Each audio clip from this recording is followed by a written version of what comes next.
अस्सलाम वालेकुम। Drama serial महशर की आने वाली एक साथ बहुत ही सनसनीखेज होने जा रही है, जिसमें दिखाया जाएगा कि पहले आयमा ही मानी को जाके फोर्स करती है, मनाने की कोशिश करती है कि अगर तुमने इलेक्शन में जीतना है तो फौजिया से शादी कर लो, ये तुम्हारे हक में बेहतर होगा। और घर वाले भी फोर्स करते हैं कि इलेक्शन में जितनी तुम मेहनत कर रहे हो उसके लिए फौजिया से शादी कर लो ताकि चौधरियों की सपोर्ट तुम्हें मिल जाए। लेकिन अब अचानक ही आयमा को ऐसा क्या हो जाता है कि वो अपना बयान बदल लेती है। अब आयमा मानी के पास आती है और उसे कहती है कि मानी, शादी तुम सोच समझ कर करना, किसी के दबाव में आके ना करना, ये सारी जिंदगी के मामले होते हैं, ऐसा नहीं हो कि बाद में तुम्हें पछताना पड़े। अब आयमा जो है वही मना कर रही है मानी को कि तुम फौजिया से शादी मत करना, देखो ये ना हो कि तुम समझौता कर लो, बाद में तुम्हारे लिए मुश्किल खड़ी हो जाए। मुलाजिमा सारी बातें सुन लेती है आयमा और अब्दुर्रहमान के बीच की। अब वो मुलाजिमा जाकर सारी बातें फौजिया को मिर्च मसाला लगा के बताती है कि देखो तुम्हारी दोस्त आयमा ही तुम्हारे लिए मसला खड़ा कर रही है, वो नहीं चाहती कि तुम्हारी शादी मीर के साथ हो। उसने उसे साफ कह दिया है कि तुम कभी भी फौजिया से शादी मत करना, और पता है आपको कि मानी तो सुनता ही आयमा की है। दूसरी तरफ जब से पारस ने अपने कज़न से इंट्रोड्यूस करवाया होता है मीर अब्दुल हादी को,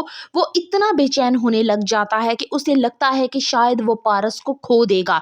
लेकिन उसे दोस्त उसका कहता है, समझाता है कि जाओ तुम पारस के पास, उससे इजहार मोहब्बत करो, तभी तो वो समझेगी तुम्हारे दिल की बात को। अब पारस से उसका कज़न इजहार मोहब्बत करता है और उससे प्रपोज करता है कि हमारे घर वालों की भी यही ख्वाहिश है कि तुम मुझसे शादी कर लो, तो वो उसे मना नहीं करती बल्कि एक्सेप्ट कर लेती है कि मैं तुमसे शादी करूंगी। अब यहाँ मीर अब्दुल हादी जो है वो उसे लगता है कि मेरी एक ही ज़िंदगी में दोस्त आई है जिसे मैंने मोहब्बत करना शुरू कर दी है, जो मुझे समझती है और मैं उसे समझने लगा हूँ। अगर मैंने इसे खो दिया तो मुझे नहीं लगता कि शायद फिर मेरी ज़िंदगी का ये जो खला है वो पूरा हो सके।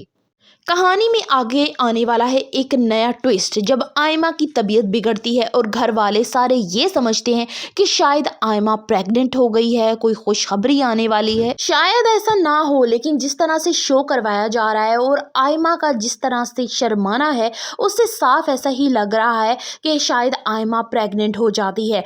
घर वाले तो फिर फोर्स करेंगे अब्दुल हादी को कि तुम सब कुछ छोड़ दो और वापस आ जाओ, हमारे पास सब कुछ है, और आयमा भी अब उम्मीद से है, तो इसलिए तुम्हारा बाहर रहने का कोई जवाब नहीं है, ज़्यादा बेहतर है तुम वापस आओ, अपने कारोबार को संभालो, बीवी बच्चों को देखो। लेकिन अब्दुल हादी तो अभी नए नए ख्वाब देख रहा है, उन्हें बसाने का सोच रहा है, वो वापस आने का तो कभी सोचेगा भी नहीं। उसने पारस से कमिटेड करना है अभी कि वो उससे मोहब्बत करता है, और उसका दोस्त उसे फोर्स करता है कि जाओ आज जाके तुम उसे प्रपोज करो। यहाँ अब्दुल हादी डर रहा होता है कि अगर मैं उसे इजहार मोहब्बत करूंगा या शादी के लिए कहूंगा तो शायद पारस मुझे मना कर दे या कुछ भी बोले, तो यहाँ उसका दोस्त उसके काम आता है और जाके सारी बात पारस से शेयर करता है कि वो तुमसे मोहब्बत करता है और शादी करना चाहता है। यहाँ पारस अपने दिल की बात बताएगी कि वो हादी किसको पसंद करती है या नहीं।